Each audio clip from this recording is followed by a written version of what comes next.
And then he ends up dying, gets killed, somebody else comes in, takes his place. Who? Doesn't matter. It's also. Yeah, it doesn't matter. It's all the same. Somebody else comes in, takes your place, somebody else takes your place, which means that even at this pinnacle, he was as replaceable as a broken lawnmower part.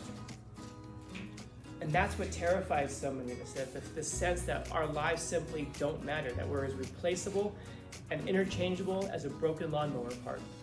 If I didn't marry this person, somebody else would have. If I wasn't working this job, they would just get somebody else. If I was this might be my best friend, but if I wasn't in their life, they would just have another best friend. It's the idea that you're just interchangeable, because it gives you a sense that you simply don't matter. And even at that highest level of what he was doing, he was replaceable. Was he replaceable? Yeah. Yeah. Because of what he was doing, because of the job. Are you replaceable? No. No. And if you realize that, that's the beginning of appreciating yourself. Now the question is, what is it about you that's irreplaceable? Because then when I ask that question, what's so lovable about you, man? There's something. Figure it out, because that's the part of you that's irreplaceable. That can't just be interchanged like a broken lawnmower part. And once you can recognize the value in that, it isn't just going to be a matter of now know your worth. Now you can recognize that everybody around you has some level of worth like that.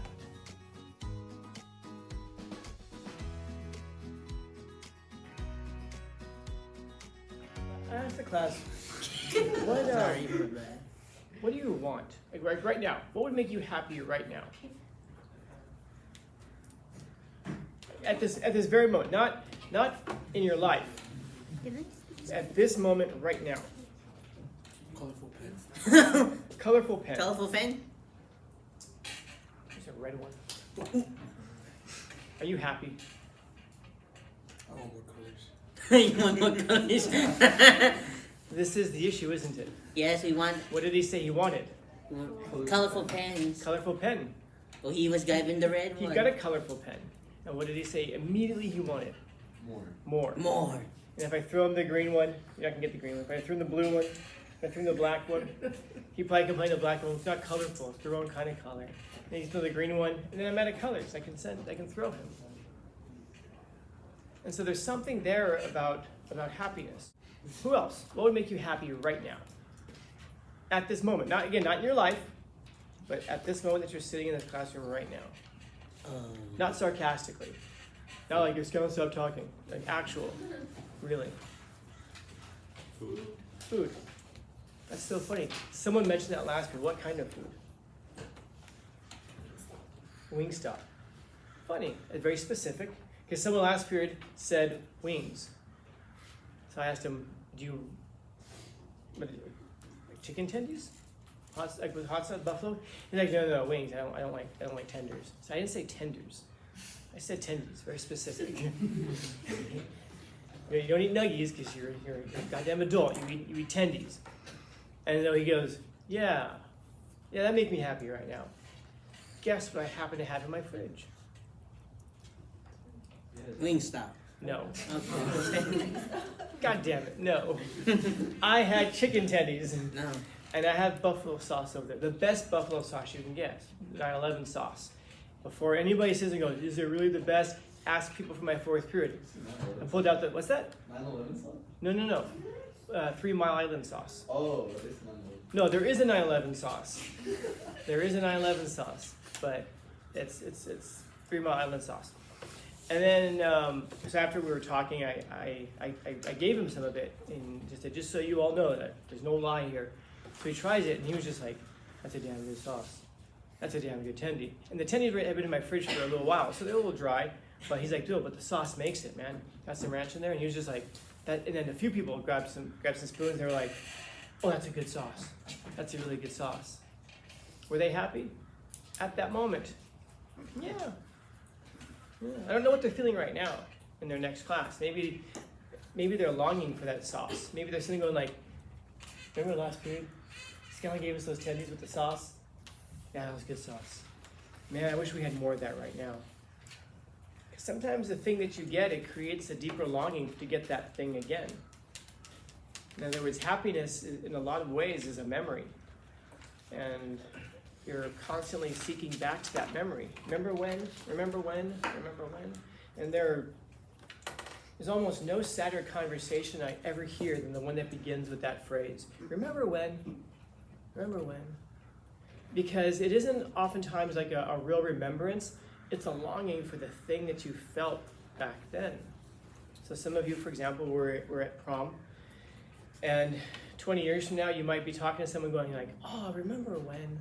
Remember when? Now, hopefully it's like a quick, remember when? Oh yeah, that was so much fun, blah, blah, blah, just a quick remembrance. But when it gets to be the focal of your life, like, man, things were so great back then.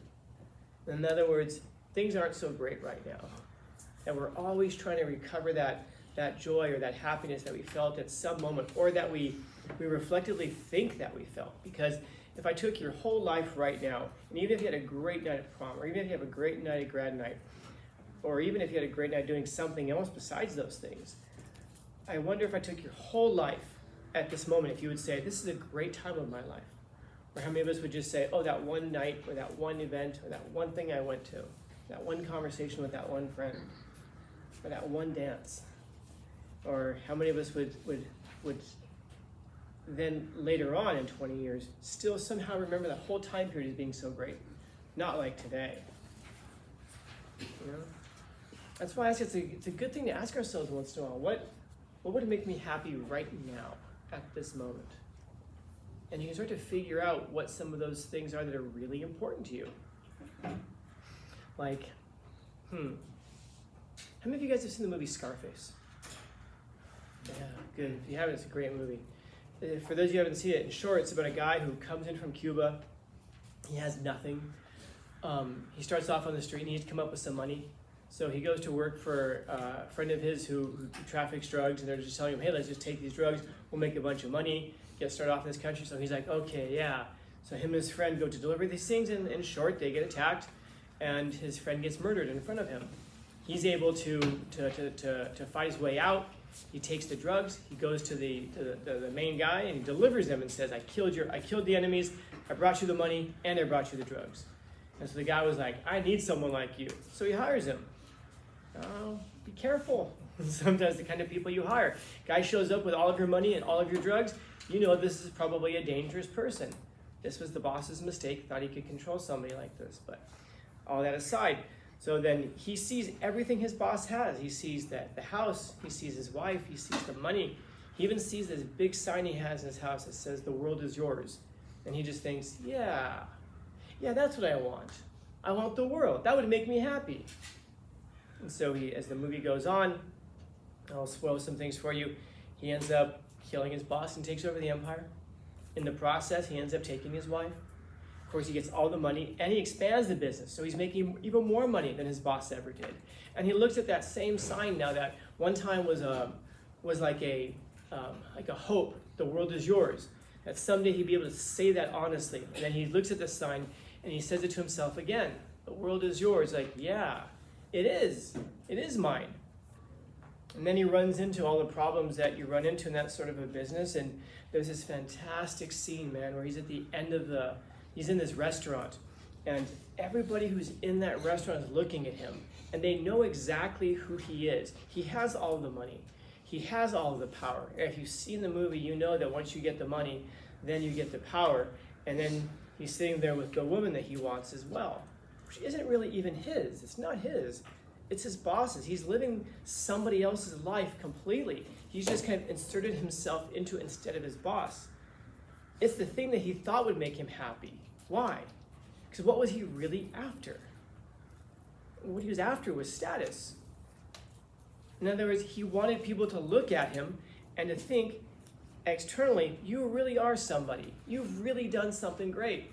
You've really accomplished something. Good for you. He wanted the adoration, the love of other people, because he wasn't able to look inside of himself and appreciate himself and love himself.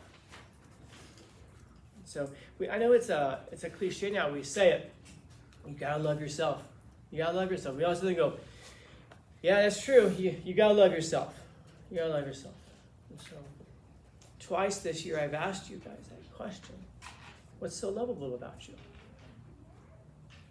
And again, notice the tone. I'm not saying, what's so lovable about you? I'm asking you, what is so lovable about you? Because there's something, and there not just something, there are things. And if you have trouble recognizing what those things are, and I mean those like specifically, then you've got some work to do on yourself. Because then if you can't answer that question, it doesn't matter what you get in life. It doesn't matter if you get a McLaren. Yeah, I saw the McLaren outside of prom. That was a dope car, man. I'm not even a car person. I know that will surprise some of you who've seen my 2000 Toyota Tacoma with 306,000 miles on it. I know, but I'm not a car person. I still saw that car and I'm like, that's a dope car, man. That's a nice car. And if you're into cars, I'm not really into cars. So I can only imagine if you're into cars, how beautiful that car is. But if you've got that car and your hope is to have other people look at you and think something great about you, you're still missing that thing inside of yourself that will allow you to appreciate the accomplishment of what it is that you've done.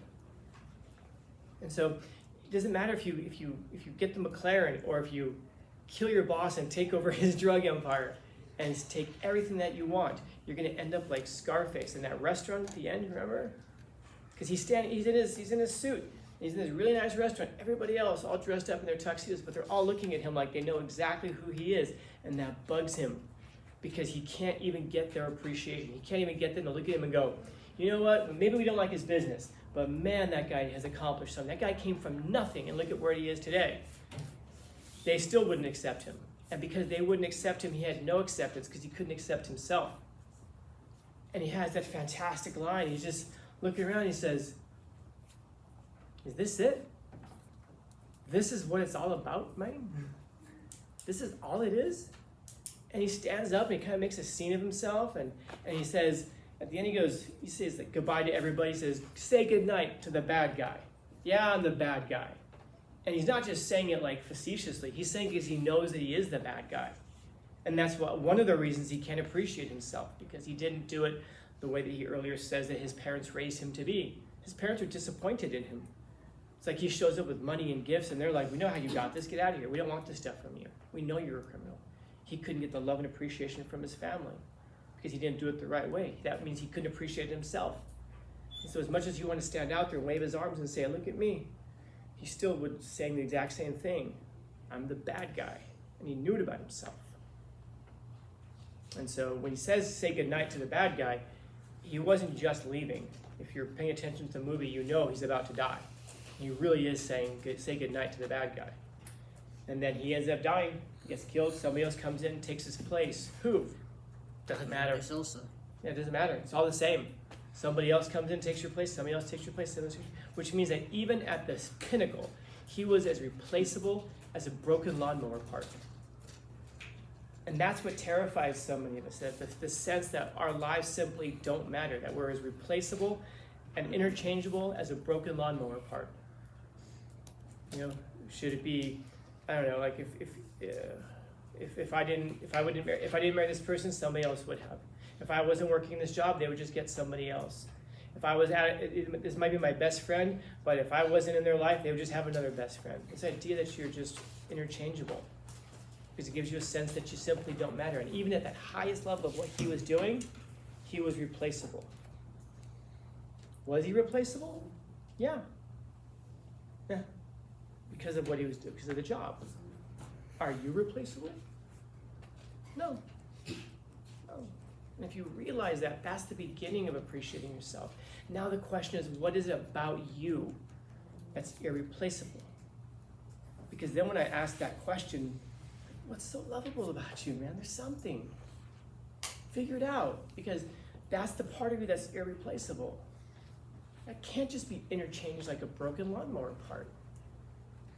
And once you can recognize the value in that, it isn't just going to be a matter of now know your worth. Now you can recognize that everybody around you has some level of worth like that.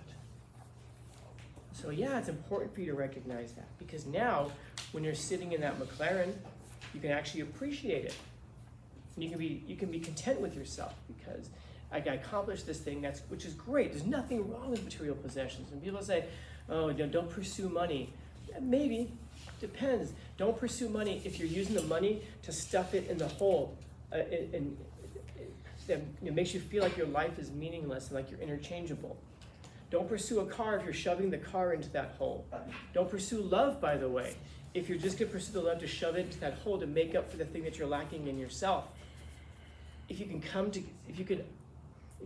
the grips of understanding that thing within yourself, now all of those things I just mentioned, they don't make your life. Bless you. But they make your life way better, man. Because you're content with yourself. And I have a McLaren. You understand that you're not replaceable, that you matter. And I have a family. And I have a job. Or, yeah, I'm sitting on a bus. Going to a job I don't want to work. But you know what? I matter. I'm unique. I'm not replaceable. And then you have an understanding that things are going to turn around for you at some point. And then when, not if, but when they do, you're going to be in a perfect position to appreciate and enjoy it all. It takes some time, man. And I know we want everything fast now, but the best things don't happen that way. It's what you do in the meantime while you're waiting for the great thing to happen that really is the thing that really makes your life. While you're waiting for that job and you fulfill yourself because you understand how important you are, how unique you are in the universe, and all of a sudden you get the job, it's like, oh, and I get a job? It's like when you love your job. You get to go to your work, you get to go to your job every day, and then once in a while there's a bunch of money in your account, and you're like, oh, that's right, I get paid for this too? Even better. And so maybe it's like figuring out what you want, it's going to change, man. It's going to change. Last period, the students, they wanted the buffalo chicken tendies. Right now, if I offered them some more, I wonder if they'd be like, oh, I've had enough. You know what I really like right now? Some soft serve. I like some, you know what I want? I want some Tutti Frutti. My frozen yogurt. That'd be dope right now. And you get it, you ever have too much of it? And you're like, oh, I just want to sleep now. Then you get your sleep and you wake up and then you're like, oh, I'm hungry again. The things that we want are always changing. And of course, everything I'm mentioning right now, those are all physical things. Eat, sleep, drink, all the things that are necessary for your body. But the things, of course, that are really going to make your life, are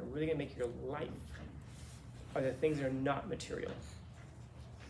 So it's understanding what the base of that want is. It's a want to be meaningful. It's a want to be appreciated. It's a want to matter. It's a want to realize that you're not interchangeable. If you weren't here, the world is missing something really important, man. There's something really important. And even if you don't realize it yourself, man, you can ask people around you. And if people have the willingness to express it, you're going to find out. Every single one of you makes an incredible impression anywhere you go. And some of you right now are going to, if you're not doing it physically, you're doing it inside, rolling your eyes. No, I don't. And you just don't realize it yet. Yet. I hope you do. Because I want you to. I think it'd be dope if you pull up someday here, I don't know, like right out here in your McLaren. Somehow you drive onto campus, you pull up on the grass, and you rev the engine, I go out there and you're like, in your McLaren, you're like, oh, look, it's got a McLaren. Well, how do you feel about yourself? And you say, irreplaceable. Dope. Don't you realize why that song is so powerful to people? Don't you ever for a second get to thinking that you're irreplaceable? That's why that thing is supposed to sting so much. Because you're telling a person, I'll have another you in a minute. You're not irreplaceable. That's the thing that really damages people. That's one of the worst things you can tell a person. That's why that song stings so much. So be aware of that. What that means, therefore, is don't tell people they're replaceable. And don't treat people like they're replaceable. And for God's sake, man, do not treat yourself like you're irreplaceable, because you're not. Questions, comments, concerns, complaints, criticisms, critiques? Happy Tuesday. And if you ever buy a McLaren, just remember, I believed in you from the beginning. So let me drive it.